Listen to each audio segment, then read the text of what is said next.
Okay, this will be a short one in preparation for Wednesday's discussion about steady state economics and the Center for Advancement of Steady State Economics, CASI. And okay, so um, this guy in the lower right, Herman Daly, wrote a book called Steady State Economics. And he wrote an article also in 1974 here, The Steady State Economics versus Growth Mania. And this triggered a new age interest in steady state economics. It's not a new thing. I mean, people have recognized this for an awful long period of time that if human growth stabilizes, particularly if it stabilizes at something near carrying capacity of the Earth, it's going to be difficult for economics or economies to continue to grow. And so this is a quote from John Maynard Keynes. If you do Wikipedia on steady state economics, you can find a variety of references to people who were thinking about steady state economics for a long period of time. I should note as an aside that we think now of gross domestic product, GDP, as being the common metric of how our economy is doing and how economically robust we are. That's not always been the case. In fact, the GDP is a relatively new economic indicator, and economics is characterized by a whole suite of different indicators. And so you hear the stock market adjusting or reacting to various statistics on employment stats, unemployment stats, housing starts, GDP, imports, exports, all sorts of different things, all of which give a kind of picture of how the economy is doing. When I was a kid, the index that we kept hearing about was called the standard of living or the quality of life. I guess it was called the standard of living index. It was a standard of living index, and it was very curious because throughout my childhood, I just seem to recall the standard of living index going down and down and down.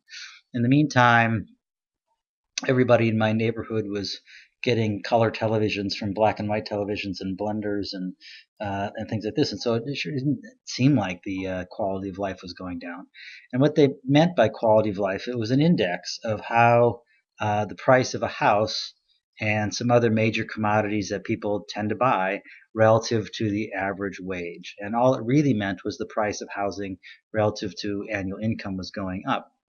But it didn't make much sense. It didn't resonate with people, and eventually they dropped this as a metric for figuring out how the economy's doing. But we now have this thing, the GDP, that seems to be very keen and very central to how we think our economy is doing. And so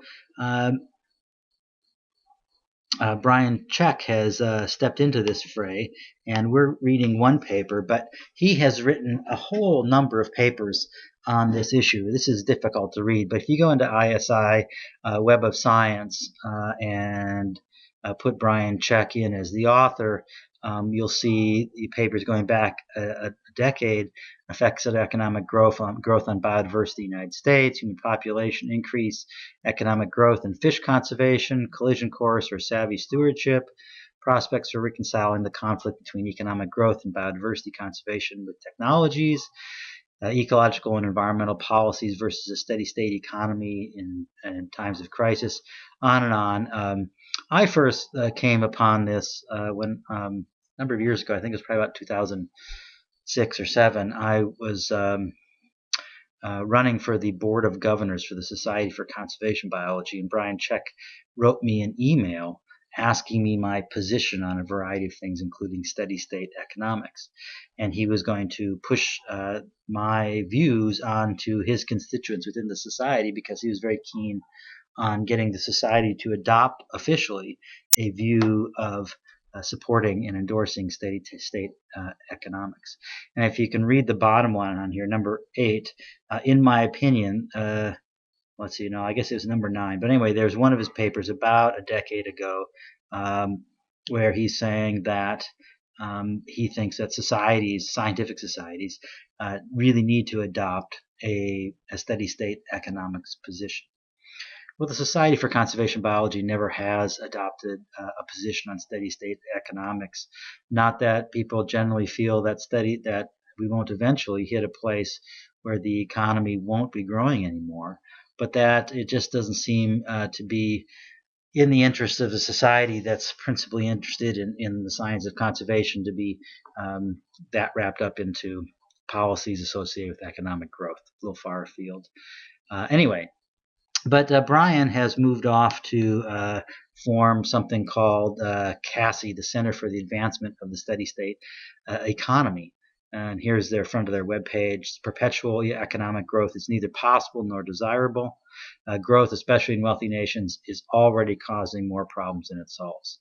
And whether you agree with this position or you don't agree with this position, if you think that human population size will stop growing, and people might even choose to reduce human population size down from the 10 billion that puts a lot of strain on the earth down to some lower number, it seems like it'd be very difficult to maintain economic growth with a shrinking population.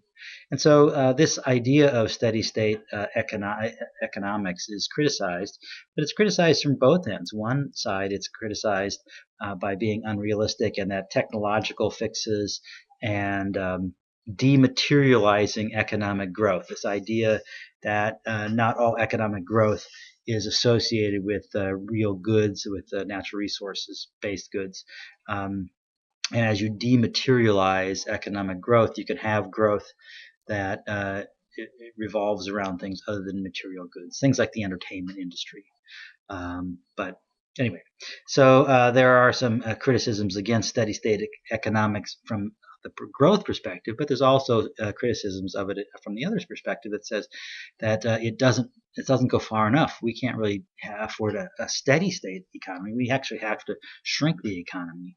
But so there you go. And then that Wikipedia thing up on top, you can Google steady state economy, and you can read more about it in the Wikipedia. But this is Brian Check. And he works for the Fish and Wildlife Service. He's got a day job, but he's also the founding founder of this group and the president of the group. And he writes books about this idea. He's very passionate about the idea of steady state economics, and he pushes it well to the point of being a little annoying if you if you don't hop on board with him, because he's very passionate about it, and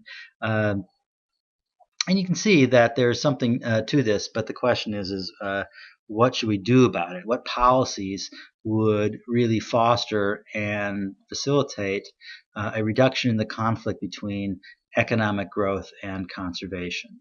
And I think that many of the social scientists in conservation biology have taken the position that it's probably easier, more palatable, more acceptable, and more effective in the end to say, let's not push people into an ideology that they might not feel comfortable with of steady state economics.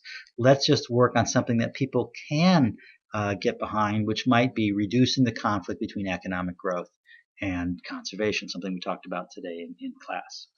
I want to end just with one other thing, and I started this by saying that we have had different indices in the past, and that there's a lot in an index, and that the economists are constantly going on the radio or on television saying that the economy is really just about confidence in the economy. That if people think that shares in Google are worth $100, then they're worth $100. And if they all of a sudden tomorrow think they're worth $30, then they'll be selling for $30.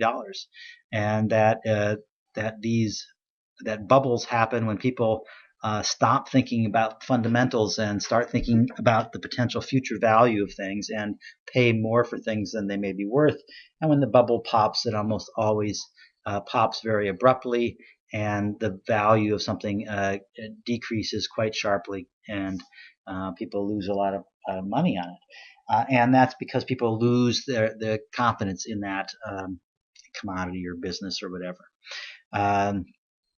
and thus happened with the housing market crash, that people lost confidence because there's a growing feeling that houses were overvalued, and then the bubble popped.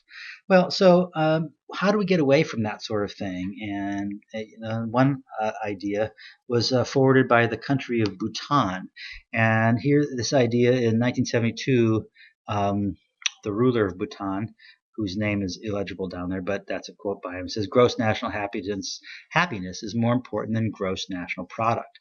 And the argument was that Bhutan could try and modernize and become another Korea or another Japan, and sure, the income would increase and they'd have more money, but would the people be happier? And that, in the end, felt that enlightened leadership meant it was more important to see to the happiness of his people than the, the bottom line, the accounting, the number of dollars that they have. And so there's a variety of different things you can find on the web, on the database on happiness, and how to measure happiness, and that one can envision a world where we de-emphasize this idea on cash and money, and increase our emphasis on things, activities, and states of being that make people happy, and as a consequence, doing something like having a steady state economy might be not as traumatic as it would be now. Can you imagine if the U.S. or another major economic power just went up and said, all right, well, from now on, we're going to be striving for a steady state economy? The stock market would crash like nobody's business. Okay, so on Wednesday we're going to spend some time with the student group, and then which is on the Convention of Biological Diversity, and then we're going to focus on discussing Brian Check's article. It's a very short article, so but read it early, because we want to. I want to sort of explore other people's opinions about what this means in terms of conservation policy and what they think we ought to do about it. All right. See you on Wednesday.